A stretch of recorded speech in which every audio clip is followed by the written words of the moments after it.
Current set design tends to focus limited on 10 distinct archetypes, 1 per color pair.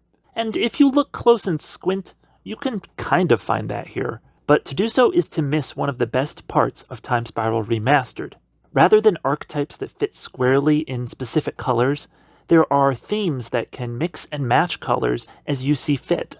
For example, the first theme I'll be talking about today is Flicker. This theme makes extensive use of flicker and bounce effects like Momentary Blink, White Mane Lion, Stonecloaker, Dreamstalker, Tolarian Sentinel, and others to recur enter the battlefield or leave the battlefield effects like those on Angel of Salvation, Draining Whelk, Reality Acid, Venser. Now, most of those cards are focused in white and blue.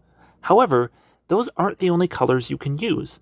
While you do need one of them, as these are the only colors with the bounce and flicker abilities, there are creatures worth recurring over and over in every color. Black has 2 creatures that kill something when they enter the battlefield.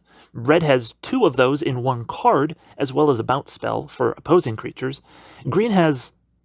well, there are also things you can do other than retrigger abilities. You can reset the timer on your vanishing creatures, or the target on your pacifisms. You can activate Mangara's ability and then bounce him, causing it to exile only the permanent of your choice. You can use Momentary Blink to turn your morph creatures face up, though you won't get any triggers for doing so.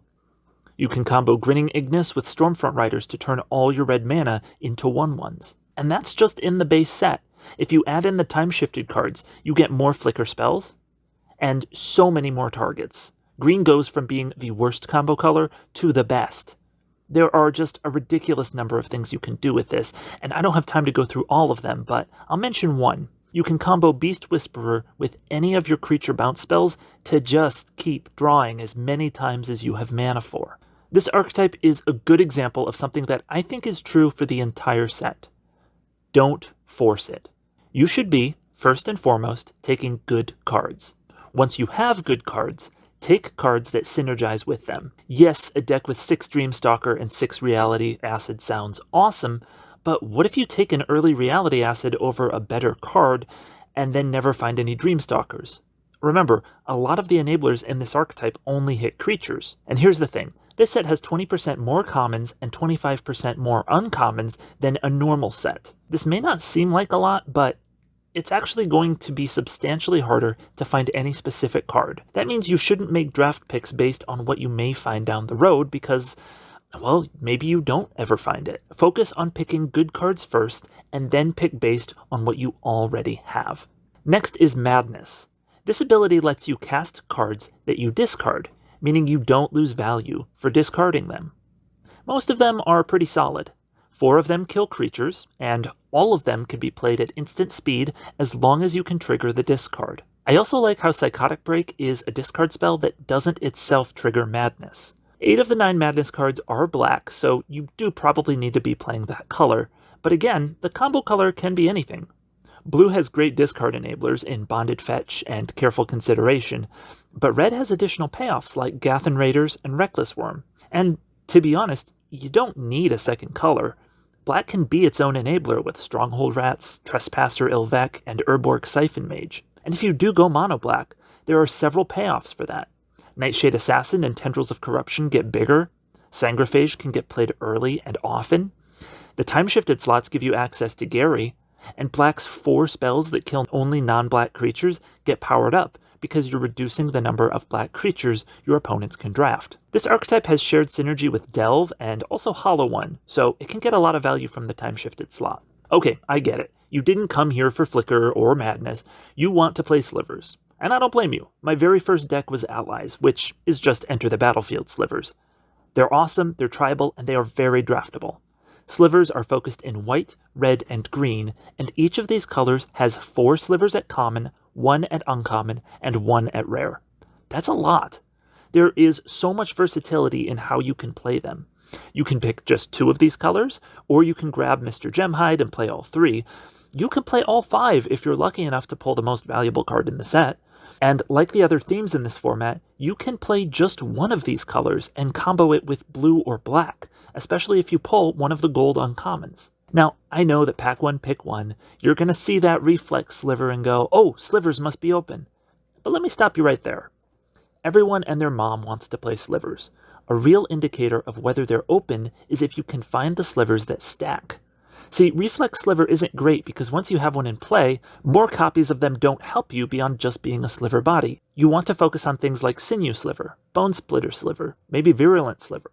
Those are the good ones because they have abilities that are impactful no matter how many of that creature you have on the board. Also, pretty much all the rares and commons are real good. And of course, Gemhide. Oh, and Sliversmith. That card is amazing. And in the time-shifted slot, Slivers wants to pick up things like Vanquisher's Banner or, of course, Cloud Shredder Sliver.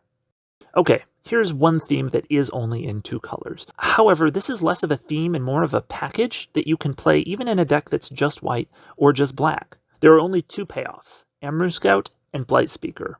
Both are 2-drops that let you pay 4 mana to put any rebel into play from your library, assuming its mana value is 3 or less. Well, that just so happens to describe every rebel in this set. The best hits are Bound in Silence and Big Game Hunter, both of which remove enemy creatures. However, those are high priority picks for anyone in those colors, so they may be hard to find. But even if you're just pumping out an army of Aven Riftwatchers and Blades of the Sixth Pride, that's like drawing an extra card each time you do. Don't go overboard trying to make rebels your entire deck. Just take the good pieces when they're there, and ignore Amru Seekers and Children of Corliss. Even with just a small amount of rebels, the fact that they tutor each other means you can find them wherever they are. Storm needs 3 things: lots of spells, mana to play them, and a payoff to end the storm. The payoff is easy. There are 4 in the set. Empty the Warrens is probably the easiest to win with, because even if you don't kill the opponent immediately, making 8 1/1s can still be a death sentence. Storm Entity is also repeatable damage, but weaker to removal. Grapeshot can remove opponents and creatures, and Haze of Rage is not very useful without creatures. Now, real talk, you're not likely to go infinite and outright kill someone. Though it is possible, more on that later, but you need to be okay with just getting enough Storm to make it worth pulling the trigger. Fortunately, there are spells to help with that. Literally any Suspend spell can up your Storm count without costing any mana on your Storm turn, although some are better than others. Arcblade keeps coming back, so it can help with multiple Storm turns, and can add damage to Grapeshot or help ping down the opponent. Riftbolt is just an excellent card, and Search for Tomorrow will help you ramp to make your Storm turn bigger.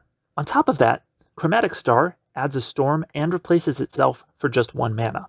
Think Twice is 2 spells in 1 and keeps your hand stopped, and with Joyra of the Gitu, you could even suspend your whole hand and just set up a massive Storm turn without much work. Lastly, you need mana. You can use ramp artifacts, but the bread and butter of this archetype are the creatures. Red has 3 common creatures that give you mana. Our boy SSG is, unfortunately, probably the worst one. Coalstoker costs you 1 mana overall, but does increase your Storm count. And Grinning Ignis, ho boy, Grinning Ignis. Okay, so imagine you do nothing, turns 1 and 2.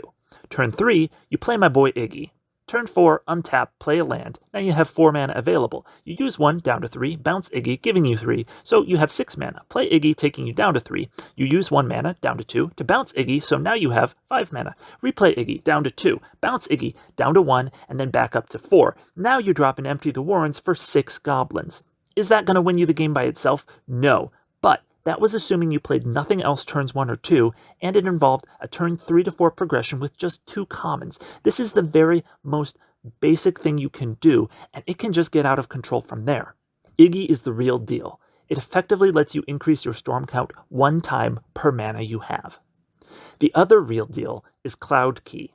Cloud Key on creatures means that you can play Iggy any number of times before casting your Storm spell.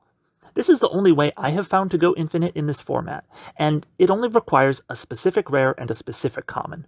But even without Iggy, you could play Dreamstalker or White Mane Lion any number of times for just 1 mana each time. Or you could name Artifact if you have like 6 Chromatic Stars. Storm also gets quite a bit from the time-shifted slot. Baral can save you mana, Mystic Sanctuary can buy back a Storm spell, Young Pyromancer and Talrand are just good, Past in Flames is not, because there are no ritual instants or sorceries. Please don't try to make this work. But the dark horse here is Epic Experiment, which could possibly be good for the first time in its life if you draft enough spells. Ah, isn't nature beautiful?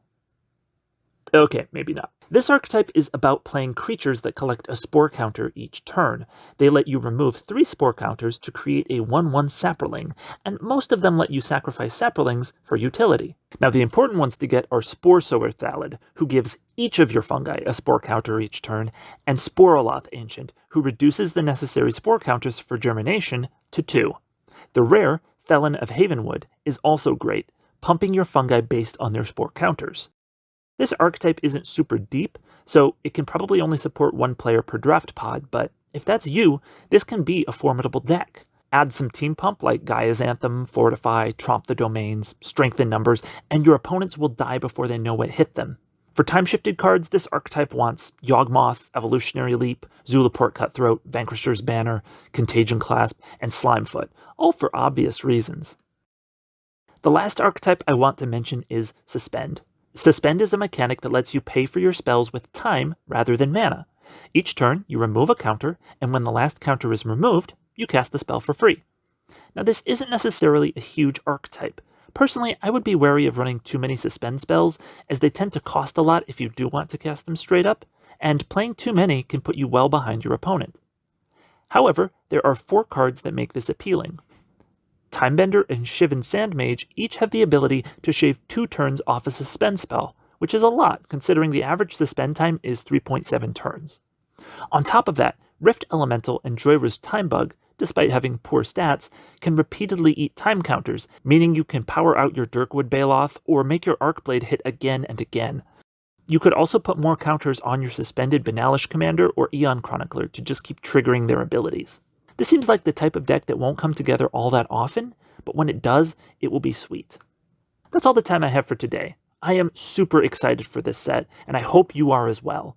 Thank you so much for watching. If you enjoyed this video, be sure to like, subscribe, and let us know what crazy interaction you want to pull off in this format.